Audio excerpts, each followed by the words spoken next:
Compétition qu'il y a 15 jours. Amandine, c'est son premier podium international, donc je suis quand même très fier d'elle, au pluriel. Ça reste, voilà, il y a quelques années en arrière, on butait toujours un petit peu sur les Hollandaises, avec Amandine Fouquenet encore et Eline Burkier il y a quelques temps. Donc voilà, Célia a une petite douleur là, qu'elle a contractée suite à une petite, un petit incident là, depuis quelques jours, donc elle a été quand même bien diminuée là-dessus. Donc là, ça va être une coupure pour elle pendant quelques jours et lui laisser le temps de récupérer de ça. Donc c'est pour ça qu'aujourd'hui elle n'a pas pu non plus s'exprimer comme il faut. Et c'est pas pour trouver des excuses. Léonie est très forte, vous savez qu'elle était partie. De toute façon, c'était la favorite avec Célia. Donc je voulais le dire aussi. Léonie est une très belle championne d'Europe. L'an dernier, elle a mis sur le podium des champions du monde devant Célia. Donc quelque part, la hiérarchie est respectée. Pour Amandine, ça reste pour moi un premier pas dans sa jeune carrière pour prendre de la confiance et puis essayer d'aller encore plus haut. Il ne faut pas oublier que ça reste des filles de 20 ans. Léonie, c'est sa dernière année d'espoir, donc elles ont encore 2 belles années devant elles dans la catégorie. Je pars du principe qu'il faut arriver là aussi à leur laisser le temps de se développer, même si Célia en particulier est habituée à ramener des victoires et des podiums internationaux régulièrement. Il faut que les gens se préparent à ce qu'elle ne gagne pas tout le temps non plus. Elle ne pourra pas tout le temps répondre présente sur tous les championnats et puis tout le temps, même si on le souhaiterait. Ça reste de toute façon une grande championne. Et puis aujourd'hui, pour moi, ça reste une course particulièrement spéciale pour nous dans le sable. Donc les filles, on a travaillé ça dans le stage équipe de France la semaine dernière après Albi. Et on a vraiment essayé de mettre en place des choses pour qu'elles puissent se préparer en fonction. Donc on reste satisfait. Pour moi, je suis très satisfait du podium. L'objectif de toute façon pour Célia en particulier, ça reste championne du monde en fin de saison. Elle a déjà été championne d'Europe l'an dernier, donc aujourd'hui elle termine encore une fois sur le podium, encore une fois je vous dis avec seulement 4 semaines dans les jambes d'entraînement. Donc faut savourer ses 2e et 3e places et puis maintenant penser à la suite de sa saison.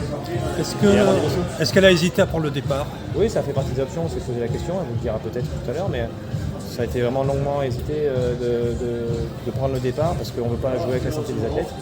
Donc elle a pris le parti de pouvoir s'aligner au dernier moment, d'essayer. Et puis après c'est quelque chose qui est quand même difficile à faire. Mais il ne faut pas se cacher derrière ça. Encore une fois, Léonie a dominé la course de la tête aux pieds. Donc maintenant, ça reste une course d'un jour, et on en verra d'autres. Et puis il faut passer à la suite. Et pour les garçons ce matin, est-ce qu'on peut parler de déroute? Non, c'est pas une déroute, c'est parce que Soren a été pris dans une chute, il vire 7ème, il y a un Tchèque qui vient le découper dans le 2e virage, donc il repart loin.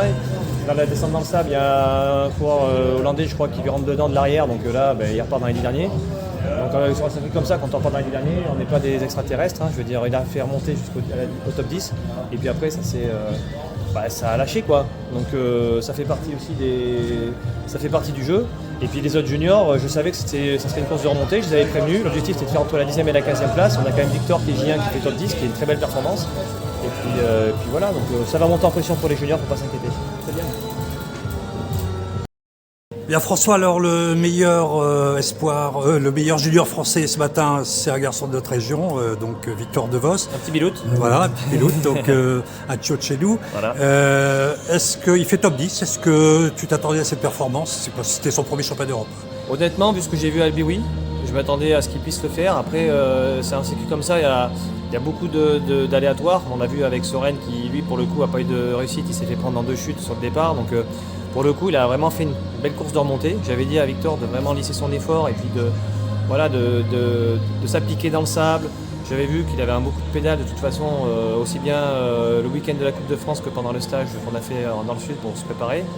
Donc j'ai découvert, je l'avais bien évidemment repéré chez les jeunes comme bon nombre.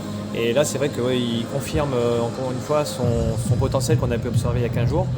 Et j'espère qu'il pourra retirer cette performance-là rapidement, notamment sur les Coupes du Monde. Alors il nous a confié, puisqu'il est du Nord, il vient de temps en temps courir ici en Belgique, notamment des fois sur des circuits sablonneux comme ça. Ça lui a servi aujourd'hui visiblement. Je pense, de toute façon, on sait bien qu'il y a un aspect concentration qui joue, et puis au-delà de ça, l'environnement global. Il n'était pas dépaysé plus que ça. Après, quelque part, il reste dans une logique où il découvre l'international, on va dire, sous le mode de l'équipe de France, mais je l'ai trouvé très à l'aise, en tout cas, concentré sur son sujet, et puis Et je pense qu'il en a encore sous la pédale et c'est motivant pour la suite. Qu'en plus de ça, il habite pas très loin de la frontière, donc pour lui c'est quand même un gros avantage pour la suite de sa carrière. Donc ça veut dire pour les championnats du monde pour lui à Hulst, il fait partie des potentiels sélectionnables. Oui, tout à fait. Pour l'instant, on n'est qu'au début de saison, donc il faudra voir comment sa forme va évoluer tout au long de l'hiver. J'ai déjà échangé avec son entraîneur Arnaud Molmy et par rapport à ça, et on va construire aussi petit à petit les bases pour la suite. Je veux dire, ça reste encore une fois un jeune de 16 ans, donc il faut y aller par étapes. Et puis on voit bien que voilà, si c'est bien fait et qu'il met des charges de travail progressives, il n'y a pas de raison que ça ne progresse pas. Donc là voilà, je lui dis qu'elle coupe quelques jours. Après d'ailleurs, ça va enchaîner entre la Coupe de France et sûrement les 2 manches de Coupe du Monde qui vont arriver derrière.